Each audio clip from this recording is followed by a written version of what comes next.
오늘 우리가 살펴볼 내용은 이제 예수님의 마지막 논쟁입니다. 모두 이제 4번에 걸쳐서 우리가 살펴봤는데 다양한 그룹들과 논쟁을 벌이셨고 이제 마지막 5번째입니다. 다시 한번 지난 논쟁들을 조금 기억해 보시기 바랍니다. 첫 번째 이제 논쟁은 대제사장들과 함께 논쟁을 벌였는데 권위 문제입니다. 성전에 대한 권위입니다. 이건 이제 당신이 대제사장의 권위를 가지고 있느냐 하는 논쟁이었고, 성전은 어떤 것인가 하면 우리 가운데 임재하는 하나님의 임마누엘 하나님 되심을 뜻합니다. 예수님께서 우리 가운데 거하시기 위해서 이 땅에 오셨습니다. 두 번째 논쟁은 헤롯 땅과 함께 하는데 이 세금을 가이사에게 바쳐야 합니까 하는 문제였습니다. 그 돈은 가이사의 것이지만 가이사가 왕이 아니고 진짜 왕은 예수님이 우리의 왕입니다. 메시아는 왕으로 오시는 분이십니다. 세 번째 논쟁은 이제 사두개인들과 논쟁을 하는데 부활 논쟁입니다. 죽은 자가 다시 살아나는가? 예, 살아납니다. 예수님은 부활의 주로 이 땅에 오셨습니다. 네 번째는 이제 서기관들과 율법사였죠. 율법에 대한 논쟁을 합니다. 가장 큰 계명은 무엇입니까? 사랑입니다. 하나님께서 그분이 친히 우리를 사랑하셔서 이 땅에 오셨고 그 사랑으로 우리를 구원하셨습니다. 예수님은 우리를 구원하신 구원의 주님이십니다. 그리고 오늘 마지막 논쟁인데 다윗의 자손이 어찌하여 다윗의 주가 되는가 하는 질문입니다. 이거는 이제 바리새인들이 질문을 한 것이 아니고 예수님께서 한 질문입니다. 오늘 본문을 보도록 하겠습니다. 마태복음 22장 41절부터 46절까지 말씀인데 교독하겠습니다. 바리새인들이 모였을 때 예수께서 그들에게 물으시되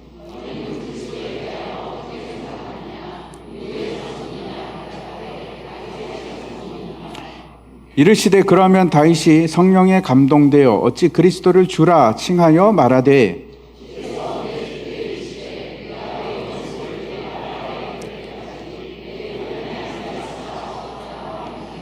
다윗이 그리스도를 주라 칭하였은즉 어찌 그의 자손이 되겠느냐 하시니 한마디도 능히 대답하는 자가 없고 그날부터 감히 그에게 묻는 자가 없더라.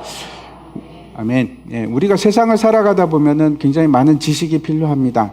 그래서 지식들을 배우기 위해서 학교도 가고 또 스승을 찾기도 하고 책도 읽고 그렇게 합니다.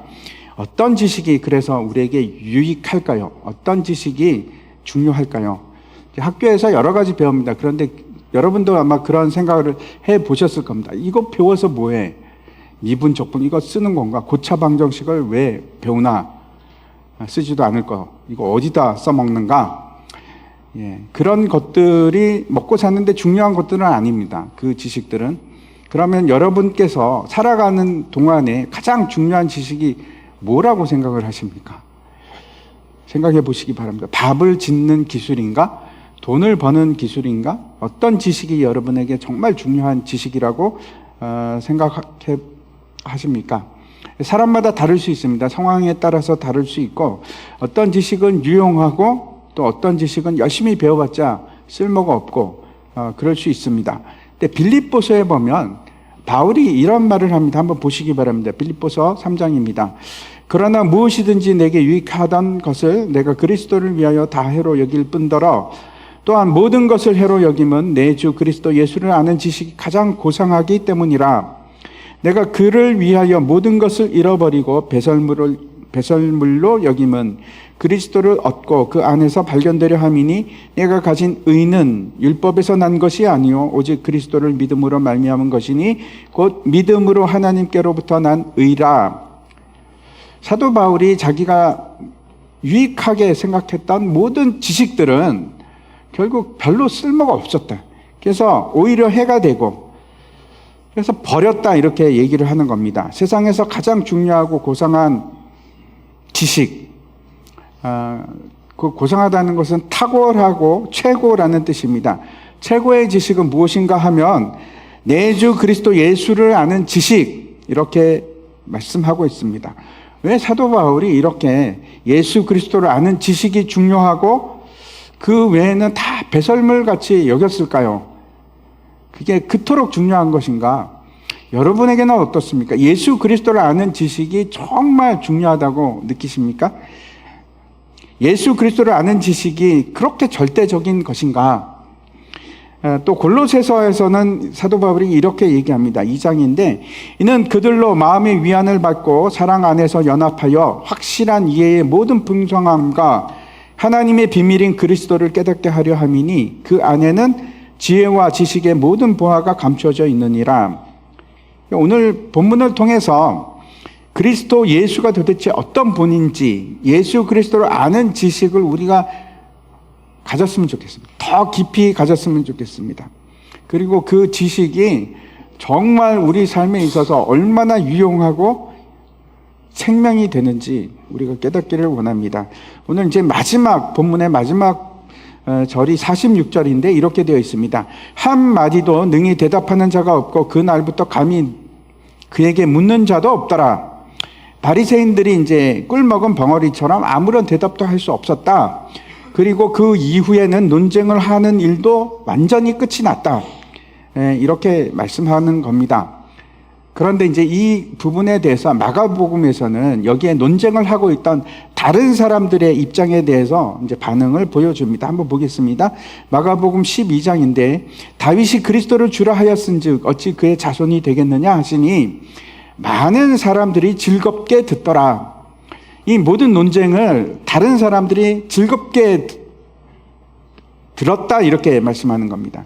많은 사람이 즐겁게 듣는다 하는 것은 거기 모여서 예수님의 가르침을 듣고 또 논쟁하는 것을 보았던 무리들이 그 예수님의 대답을 보고 즐거워했다 이런 것인데, 즐거워했다는 것은 어떤 뜻인가 하면 기뻐하고 유쾌했다 하는 겁니다. 얼굴에 웃음을 띠고 가슴이 시원해지고 그랬다 그런 뜻인데, 도대체 왜 사람들이 그렇게 즐거워했을까요? 시원해지고 마음이 유쾌해지고 그런 일이 일어났을까요? 사람들이 지식으로 느끼는 즐거움이 있습니다. 전혀 알지 못했던 것을 알게 되었을 때 여러분 기쁘지 않습니까? 기쁨이 있습니다. 성경 말씀도 답답할 때가 있습니다. 이게 도대체 무슨 말인가 하다가도 그 말씀이 이제 깨달아지면 갑자기 말할 수 없는 희열이 생기고 기쁨이 생길 때가 있습니다. 시원해지고 그럴 때가 있습니다. 또 우리가 즐거움을 느낄 때가 있는데 전혀 예상하지 못했던 사건이 일어날 때, 그때도 우리가 즐거움을 느낍니다. 당연히 이야기가 이렇게 저렇게 흘러가야 될 것 같은데, 근데 이게 전혀 예상치 못한 방향으로 바뀌면 그러면 어떻습니까? 웃음이 나고 기분이 좋아지기도 합니다. 코미디라는 것이 그렇습니다. 이제 이렇게 보다 보면 예측이 되면 코미디가 아니죠. 예를 들어서 누가 바보 흉내를 낸다. 그게 웃기는 것은 아닙니다. 그렇죠? 엉뚱한 장면이 갑자기 일어날 때, 그때 이제 뇌에서 반응이 옵니다. 야, 정말 웃긴다. 그런 생각을 합니다. 오늘도 이제 군중들이 이 장면에서 예수님의 말씀을 듣는데 즐겁게 듣고 있다. 이거는 예상치 못한 일이 일어났다. 그런 뜻이기도 합니다. 아마 두 가지가 모두 작용되지 않았을까. 첫 번째는, 야, 이거 그래. 그런 말씀이었구나 하는 진리에 대한 깨달음 때문에 기쁨이 있었고, 또 한 가지는 그 쟁쟁한 바리새인들, 세도가들, 권력자들, 헤롯 당들, 사두개인들이 와서 예수님을 그렇게 공격을 하는데, 당연히 상식적으로는 궁지에 몰릴 수밖에 없을 것 같았는데 전혀 생각지도 못한 방법으로 예수님께서 그 답을 내시고, 그 유명한 학자들이, 지금 권세가들이 코너로 몰리는 그런 일이 일어나는 겁니다. 마치 이제 싸우다가 카운터 펀치를 빵 맞고 완전히 넉아웃이 되는 것처럼 휘청거리고 더 이상 할 말이 없는 그런 상태가 되는 것을 보고 전혀 예상치 못했던 겁니다. 혼자 예수님께서 지금 방어를 하고 계시지 않습니까? 저 사람들은 무리로 와서 지금 얘기를 하고 있고, 그래서 그 사람들을 완전히 제압하는 예수님을 보면서 야, 기쁘고 유쾌하구나, 그런 감정을 느꼈던 것 같습니다. 하지만 그것으로 끝내는 것이 아니고 예수 그리스도를 알아가는 기쁨이 있습니다. 예수 그리스도를 아는 기쁨이 분명히 있습니다. 예수 그리스도를 아는 지식이야말로 최고의 지식이고, 그거는 우리에게 가장 유익한 지식입니다. 그걸 어디다 쓸 겁니까? 아니요. 예수 그리스도를 아는 지식이 있으면 세상의 모든 것을 승리로 살아갈 수 있습니다. 그보다 유익한 것은 없습니다. 우리의 삶이 바뀌고 풍성한 삶으로 들어갈 수 있습니다. 예수 그리스도를 아는 지식입니다. 예수님을 알아가십시오. 그보다 중요한 일은 없습니다. 오늘 본문 41절 이제 보시기 바랍니다. 바리새인들이 모였을 때 예수께서 그들에게 물으시되, 오늘 본문의 시작은 이제 바리새인들이 모였을 때 이렇게 시작을 합니다. 그래서 이 부분만 보면은 이제 시간이 지나고 바리새인들이 다시 모이게 되었는가 하는 생각을 할 수 있는데, 다른 복음서를 보면은 이 사건은 바로 앞에 있는 그 율법사가 제일 큰 계명은 무엇입니까 하는 질문과 동떨어진 얘기가 아니라 그 질문에 이어서 곧바로 바리새인들에게 질문한 것이다 하는 것을 이해할 수 있습니다. 율법사가 이제 찾아와서 네 번째 논쟁을 하게 됐는데, 그거는 혼자만 온 것이 아니고 바리새인들, 서기관들 무리와 함께 그 자리에 온 겁니다. 그리고 그 바리새인들과 지금 예수님께서 마지막 논쟁을 시작을 하십니다. 마가복음 잠깐 보면 12장 35절에 보면 이렇게 되어 있습니다. 예수께서 성전에서 가르치실새 대답하여 이르시되, 어찌하여 서기관이 그리스도를 다윗의 자손이라 하느냐. 여기 보면 대답하여라고 되어 있지 않습니까? 이 말씀은 두 가지를 명확하게 합니다. 첫 번째는 이 사건은 앞에 나오는 얘기하고 사건하고 동떨어진 사건이 아니다 하는 것을 우리가 알 수 있죠. 대답하는 것이니까 무엇에 대한 대답 아닙니까? 이건 연결이 됩니다. 또 지금까지 두 번째는 이런 겁니다. 지금까지 모두 네 차례에 걸쳐서 논쟁을 했는데 대답한다는 것이 앞에 이제 질문이 나오지 않지 않습니까? 그럼 이건 직접적인 질문이 아니고 전체 그 논쟁에 대답하여 라는 것을 우리가 이제 추측할 수 있습니다. 모든 질문에 대한 대답입니다. 그러면 정말 중요하죠. 지금까지 일어났던 모든 그 논쟁의 결론이기도 하고 그 모든 논쟁의 대답이라고 할 수 있습니다. 그 내용이 어떤 것인지 보도록 하겠습니다. 42절입니다. 너희는 그리스도에 대하여 어떻게 생각하느냐? 누구의 자손이냐? 대답하되 다윗의 자손이니이다. 지금 예수님께서 그리스도, 메시아는 누구의 자손이냐? 이렇게 묻습니다. 금방 이제 이 사람들이 대답을 하는데 즉각적으로 다윗의 자손입니다. 이렇게 대답을 하는 겁니다. 당시 유대인이라면 누구나 메시아는 다윗의 자손이다 하는 것을 심지어 아이들도 알고 있었습니다. 계속해서 교육을 받고 있었고, 메시아는 다윗의 자손이다, 메시아는 다윗의 왕위를 이을 사람이다 하는 가르침을 받아왔고, 성경 곳곳에서 메시아는 다윗의 자손이다 이렇게 말씀하고 있습니다. 한번 그 중에 하나를 보도록 하겠습니다. 대표적인 곳이 사무엘하 7장입니다. 제가 읽도록 하겠습니다. 전에 내가 사사에게 명령하여 내 백성 이스라엘을 다스리던 때와 같지 아니하게 하고 너를 모든 원수에게서 벗어나 편히 쉬게 하리라. 여호와가 또 내게 이르노니 여호와가 너를 위하여 집을 짓고 내 수완이 차서 내 조상들과 함께 누울 때에 내가 내 몸에서 날 내 씨를 내 뒤에 세워 그의 나라를 견고하게 하리라. 여기서 씨라는 단어가 나오는데 씨가 어떤 뜻입니까? 후손, 자손 뭐 그런 뜻이 되겠지요. 근데 하나님께서 아브라함에게 복을 주실 때도 이 씨를 얘기합니다. 한번 보겠습니다. 창세기 22장입니다. 또 내 씨로 말미암아 천하 만민이 복을 받으리니 이는 내가 나의 말을 준행하였음이니라 하셨다 하니라. 여기서 씨라는 단어는 이제 격을 보면은 남성입니다. 남성이고 남성 단수입니다. 그래서 우리가 이 단어가 무엇을 의미하는지 잘 압니다. 이 씨는 누굴까요? 남성인데 누굴까요? 예수 그리스도죠. 명확합니다. 분명합니다. 예수를 통해서만 만민이 복을 받을 수 있습니다. 세상에 예수님 말고 만민에게 시대와 상황을 초월해서 어디서나 복을 주신 분이 계십니까? 그런 사람은 없습니다. 예수님밖에 없습니다. 천하 만민에게 복을 주시는 분은 예수 그리스도밖에 없습니다. 아무튼 다윗에게 씨라고 했을 때 이 씨는 메시아가 틀림없습니다. 다시 말씀드려서 다윗의 자손으로 태어날 메시아가 나라를 견고하게 할 것이다 하는 예언입니다. 많은 유대인들이 메시아를 기다리고 있었습니다. 그 사람들이 기다리는 메시아는 다윗의 자손으로 오시는 메시아인데, 다시 말씀드려서 다윗의 자손 아닙니까? 그러면 사람으로 오는 겁니다. 사람으로. 하늘에서 갑자기 그냥 떨어진, 아니면 짠 하고 나타나는 것이 아니고 다윗의 후손으로 아이로 갓난 아기로 태어나는 겁니다. 그분이 이 땅에 오시는 메시아인데 이 땅에 사람으로 또 왕으로 오시는 메시아는 그러면 당연히 우리가 보이는 세계 이 세계를 주관하는 구원자가 분명합니다. 그걸 이제 기대하는 겁니다. 사람들이. 그래, 다윗의 자손으로 오는데 우리의 왕이 되실 거야. 그래서 우리의 부족함과 우리의 필요를 채우시는 그분이 메시아일 거야. 그걸 기대하는 겁니다. 다시 말씀드려서 그분은 내 문제를 해결하실 거야. 그런 기대를 가지고 있습니다. 그런데 다시 그 사무엘하 7장으로 가 보겠습니다. 바로 앞에 있는 내용인데 제가 다시 한번 읽겠습니다.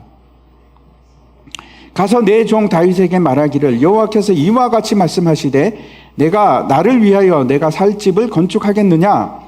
내가 이스라엘 자손을 애굽에서 인도하여 내던 날부터 오늘까지 집에 살지 아니하고 장막과 성막 안에서 다녔나니 이스라엘 자손과 더불어 다니는 모든 곳에서 내가 내 백성 이스라엘을 먹이라고 명령한 이스라엘 어느 지파들 가운데 하나에게 내가 말하기를 너희가 어찌하여 나를 위하여 백향목 집을 건축하지 아니하겠느냐고 말하였느냐.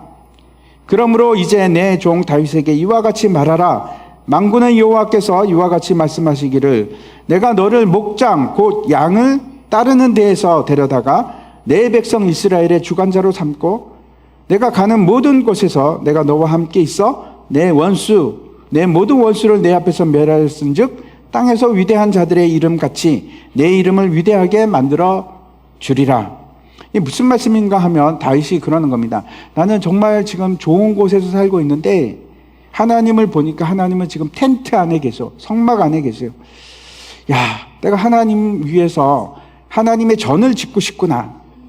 이런 생각을 하는 겁니다. 그랬더니 하나님께서 뭐라고 하시는가 하면 내가 언제 너에게 성전을 요구했느냐, 집을 요구했느냐. 그러면서 이렇게 얘기합니다. 내가 너를 양치기에서 왕으로 삼았다. 무슨 말씀인가 하면 다윗이 바라보는 관점하고 하나님의 관점, 초점이 다릅니다. 하나님의 초점은 뭔가 하면 나라를 세우는 것이었는데 다윗은 어떻습니까? 그 초점이 집입니다. 집을 세우고 내가 누리는 것, 편안한 것, 그걸 지금 초점에 두고 있습니다. 이 땅에 예수님께서 사람으로 오신 이유가 절대 우리 집을 세우거나 우리가 무엇인가 결핍한 것을 채우기 위해서 오신 것이 아니고 여기에 많은 차이가 있습니다. 분명히 예수님께서는 우리 한 사람 한 사람을 구원하시기 위해서 이 땅에 오셔서 십자가를 지셨습니다. 하지만 그 구원이 어떻게 이루어지는가 하면 하나님 나라로부터 시작합니다. 절대 무너지지 않는 견고한 나라가 세워지고 그 나라를 통해서 옵니다. 우리가 다시 한번 생각해 보시기 바랍니다. 제가 이제 개인적인 갈급함이나 필요함 이런 것을 전혀 무시하는 그런 말씀을 드리는 것이 아니고 먼저 무엇이 중요한가 하는 겁니다. 잘 생각해 보시기 바랍니다. 예수님께서 이 땅에 오신 것은 그래서 이루신 것은 우리에게 복을 주고 잘 살아라 그런 차원을 넘어서서 먼저 그 나라, 죄로 인해서 무너져 버린 그 나라를 다시 세우는 것, 회복하는 것. 그리고 그 나라를 통해서 우리가 그 나라의 백성이 됨으로써 더 이상 절망과 좌절이 사라지고 소망 가운데 사는 자로 만들어가는 것. 그 일을 위해서 오신 겁니다. 만약에 이것이 이루어지지 않는다면, 하나님 나라가 이루어지지 않는다면 이거 아무것도 아닙니다. 아무것도 아닙니다. 그 나라를 세우는 방법은 어떻게 하는가 하면 죄 없는 인간이 이 땅에 오셔서 어린 양으로 죽는 것 외에는 아무런 방법이 없습니다. 유대인의 첫 번째 오해가 이겁니다. 메시아가 그 나라를 세우는 목적이 나를 위해서 존재한다고 생각하는 거예요. 내 자신의 문제를 해결하기 위해서 메시아가 오셨다. 그렇게 오해를 하는 겁니다. 우리도 같은 오해를 하고 있는지 모릅니다. 가장 먼저 중요한 것이 그 나라와 그 의입니다. 그것이 해결이 되어야지 이 모든 것을 하나님께서 우리에게 더하시는 겁니다. 다시 돌아가서 메시아가 다윗의 자손, 이라는 것에 대해서 아무런 이제 의의가 없습니다. 이의가 없습니다. 다른 질문을 그때 예수님께서 하십니다. 한번 보시기 바랍니다. 43절부터입니다. 이르시되 그러면 다윗이 성령에 감동되어 어찌 그리스도를 주라 칭하여 말하되 주께서 내 주께 이르시되 내가 내 원수를 내 발 아래에 둘 때까지 내 우편에 앉아 있으라 하셨도다 하였느냐. 다윗이 그리스도를 주라 칭하였은즉 어찌 그의 자손이 되겠느냐 하시니, 이런 말입니다. 분명히 메시아는 다윗의 자손인데 왜 다윗은 성령의 감동이 돼서 하는 말이 하나님께서 내 주께 이르시되 라고 했느냐. 앞에 주는 하나님을 얘기합니다. 그리고 뒤에 나오는 주는 메시아를 뜻합니다. 그래서 이런 말이 됩니다. 도대체 어떻게 된 건가 하면 어찌 다윗은 자신의 후손을 보고 주라고 했느냐 하는 질문을 묻고 계신 겁니다. 이 말씀은 이제 시편 110편 말씀을 인용한 것인데, 원래 구절을 보면 우리가 훨씬 더 이해하기가 쉽습니다. 한번 보시기 바랍니다. 시편 110편 1절입니다. 여호와께서 내 주께 말씀하시기를 내가 내 원수들로 내 발판이 되게 하기까지 너는 내 오른편에 앉아 있으라 하셨도다. 이 시편은 이제 왕의 시편이라고 하는데 대표적인 메시아 예언시입니다. 1절 보시면 여호와께서 내 주께 말씀하시기를 이렇게 기록이 되어 있지 않습니까? 이 여호와라는 단어를 유대인들은 발음하기를 싫어합니다. 이렇게 이름을 부르기를 싫어합니다. 혹시 망령되이 부를까봐, 그래서 벌을 받을까봐 사용하지 않습니다. 그래서 여호와 대신에 여호와라는 단어가 나오면 꼭 다른 단어로 바꾸는데 아도나이, 주님이라는 말을 사용을 합니다. 그래서 예수님께서 똑같이 그렇게 읽으시는 겁니다. 여호와 대신에 주를 넣어서 내 주께서 내 주께 말씀하시기를, 이렇게 되는 겁니다. 또 한 가지 우리가 기억할 것은 주라는 단어는 아무 때나 그냥 막 쓰는 그런 단어가 아니고 하나님을 칭할 때 또는 왕을 칭할 때 그때 주로 사용하는 용어입니다. 그러면 여호와 하나님이 계시고 지금 어떻습니까? 또 다른 하나님이 계신 겁니다. 그 옆에. 다시 말씀드려서 성부 하나님께서 성자 하나님께 이렇게 얘기합니다. 원수가 엎드려질 때까지 내 오른편에 앉으라 하는 말씀이 됩니다. 시편 2편도 우리가 잘 알고 있는 메시아 시편 중에 하나인데, 어찌하여 이방 나라들이 분노하여 민족들이 헛된 일을 꾸미는가. 여호와께서 내게 이르시되 너는 내 아들이라 오늘날 내가 너를 낳았도다 하는 그 유명한 시편이 시편 2편입니다. 근데 재미있는 것은 이 시편 2편하고 시편 110편을 비교하면 우리가 몇 가지 사실들을 발견할 수 있습니다. 시편 2편에서는 하나님께서 그 아들, 내 아들이라고 칭합니다. 내가 오늘 너를 낳았도다, 내 아들이라 이렇게 하는데, 시편 110편에 가면 그 아들이 어떻게 표현이 되는가 하면 왕으로 표현이 됩니다. 또 시편 2편에 보면 열방이 대적으로 등장하는데, 시편 110편으로 가면 그 대적을 여호와께서 다 쳐서 발판으로, 이게 발 밑에 두시는 거죠. 발판으로 삼으셨다, 그렇게 말씀합니다.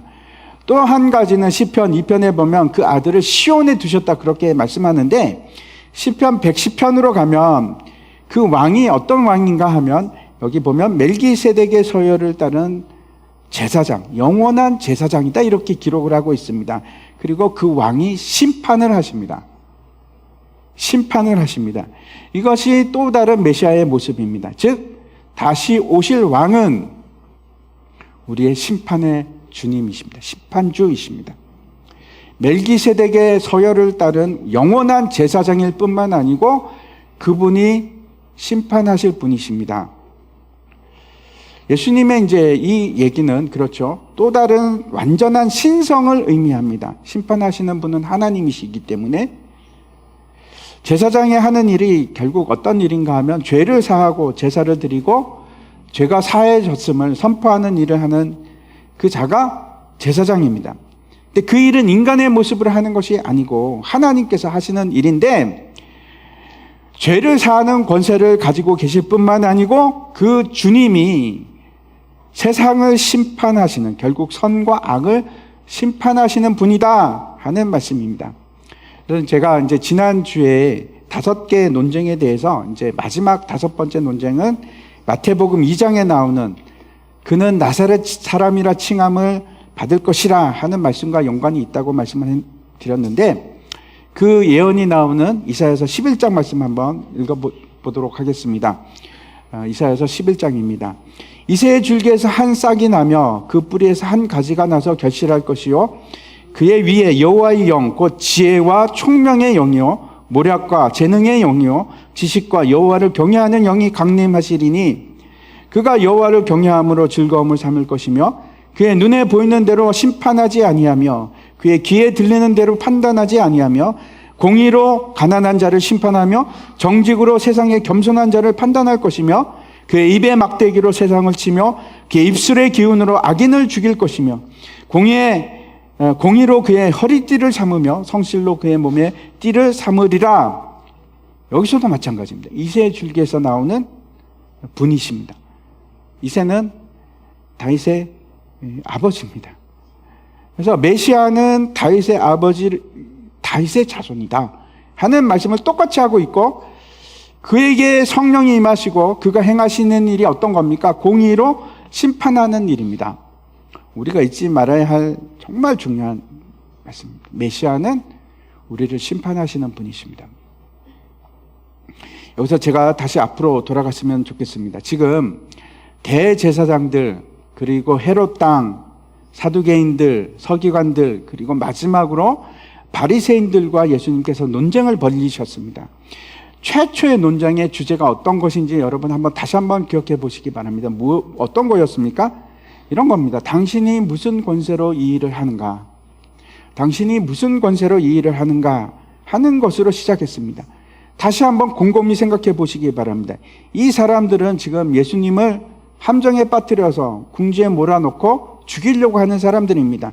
다시 말씀드려서 예수님을 대적하는 사람들인데 제가 질문을 드리겠습니다. 이 사람들은 예수님께서 메시아인 것을 몰랐을까요? 알았을까요? 또 다른 질문을 하나 더 드리겠습니다. 메시아가 이 땅에 오시는데 두 가지 조건으로 이 땅에 오셨습니다. 하나는 다윗의 자손, 다시 말씀드려서 인자, 사람의 아들로 오셨습니다. 또 하나는 다윗의 주, 다윗의 하나님으로 오셨습니다. 그런데 그러면 유대인들은 이 다윗의 자손이, 인간의 몸에서 난 다윗의 자손이 하나님이라는 것을 알고 있었을까요? 몰랐을까요? 다윗의 자손임에도 불구하고 하나님의 거룩한 자, 하나님의 아들이라는 것을 분명하게 알고 있었을까요? 그렇지 않다고 하기에는 성경에 너무나 많은 메시아의 신성에 대해서 얘기를 합니다. 하나님 되심에 대해서 얘기합니다. 첫 번째 질문으로 돌아가서 정말 이 사람들은 예수님이 메시아인 걸 몰랐을까? 아니요. 그러기에는 예수님께서 너무나 많은 메시아 예언들을 성취하셨습니다.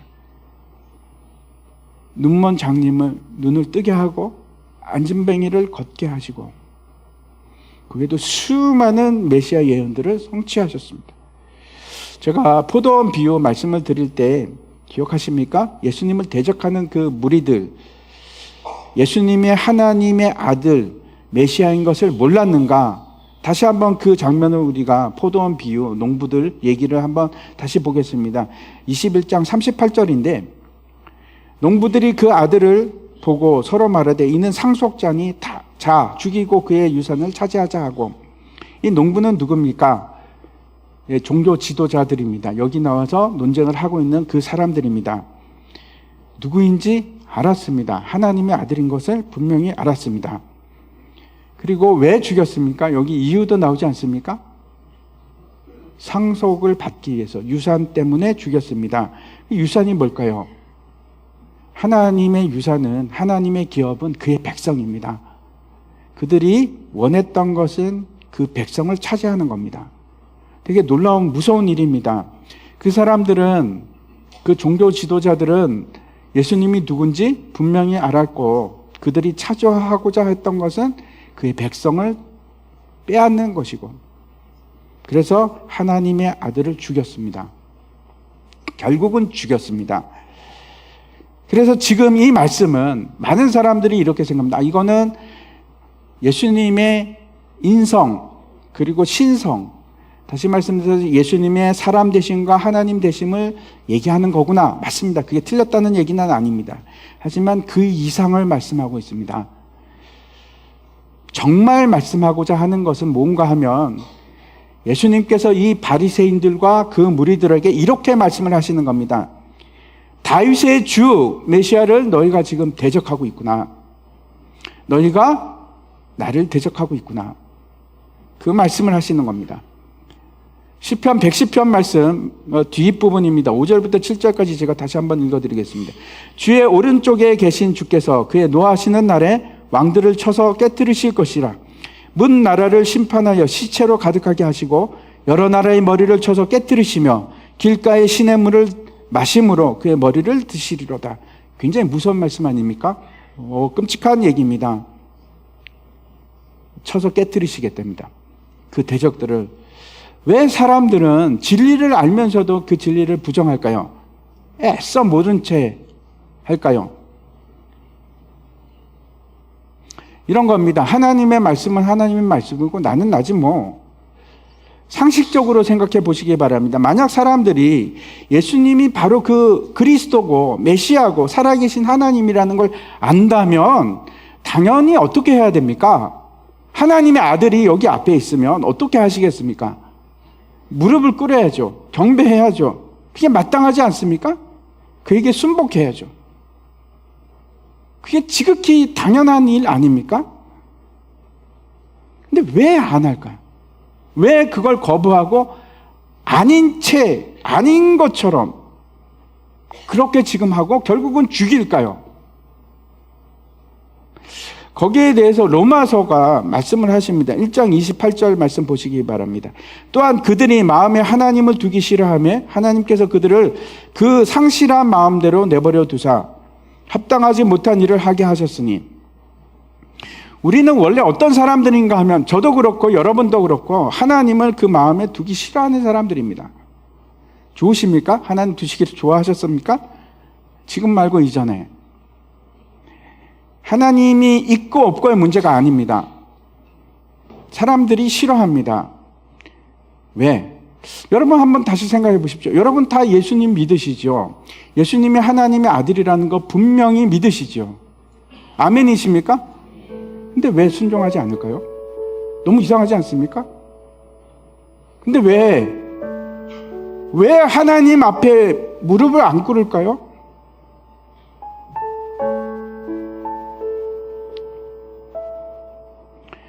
예수님께서 원수를 사랑하라고 그러는데 왜 하기 싫다고 안 할까요? 예수님께서 미워하지 말라고 했는데 왜 나는 계속 미워할까요? 예수님께서 세상 욕심을 따라 사지 말라고 했는데 싫어요. 그리고 왜 계속 그 길을 가고 있을까요? 예수님이 하나님의 아들인 거 분명히 아는데 믿음을 고백하고 있는데도 왜 못할까요? 예수님께서는 자기를 부인하고 자기 십자가를 지고 나를 따르라고 했는데 왜 우리는 그게 거부 반응이 나올까요?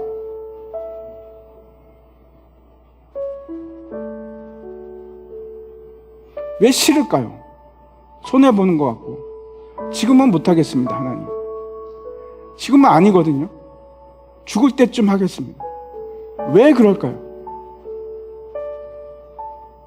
안 믿어서가 아니죠. 저도 그렇고 여러분들도 다 예수님 믿잖아요.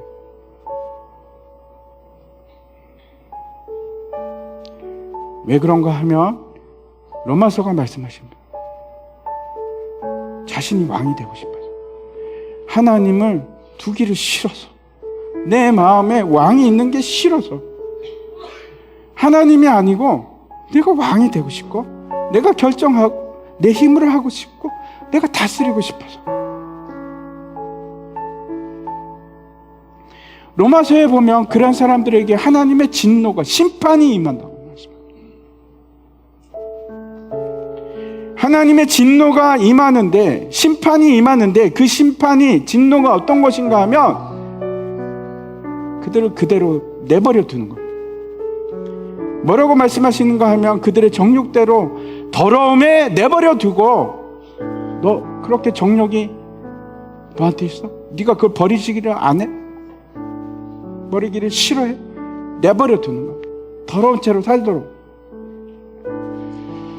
그들의 부끄러운 욕심에 내버려 두고 욕심을 부리는데, 그래, 그대로 살아.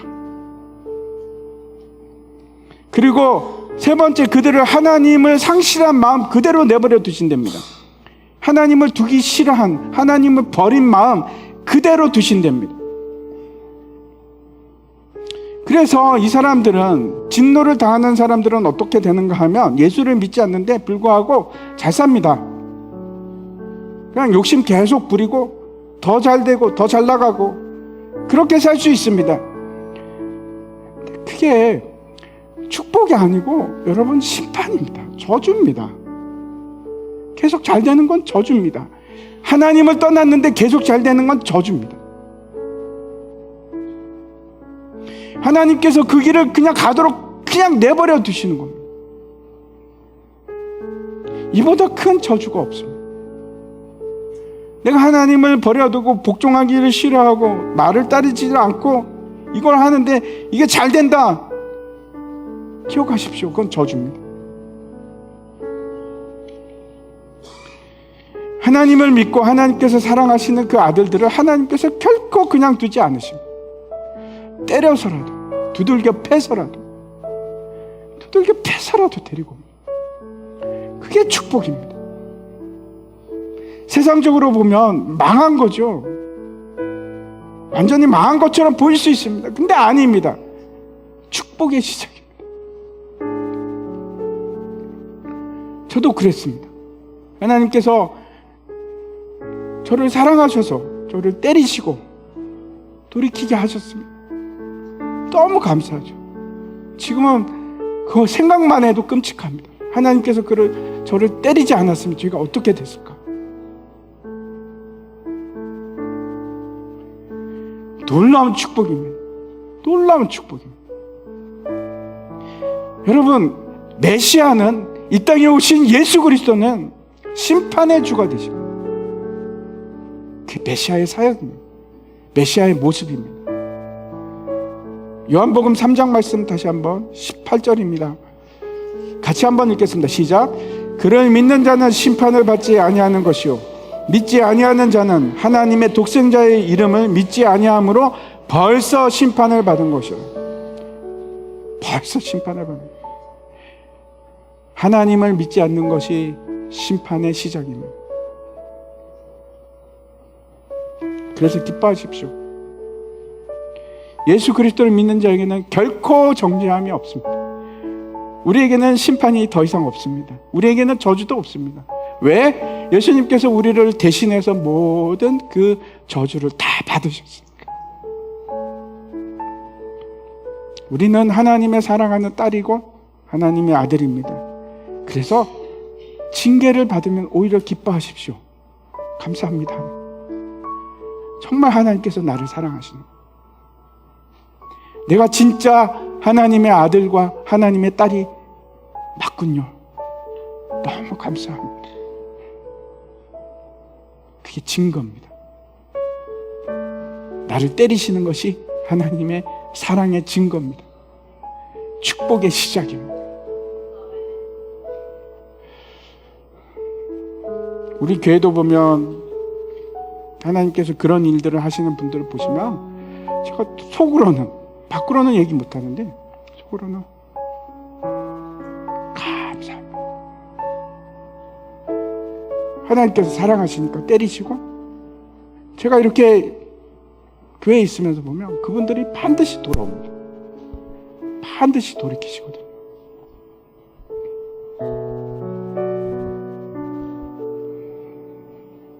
너무 감사하죠.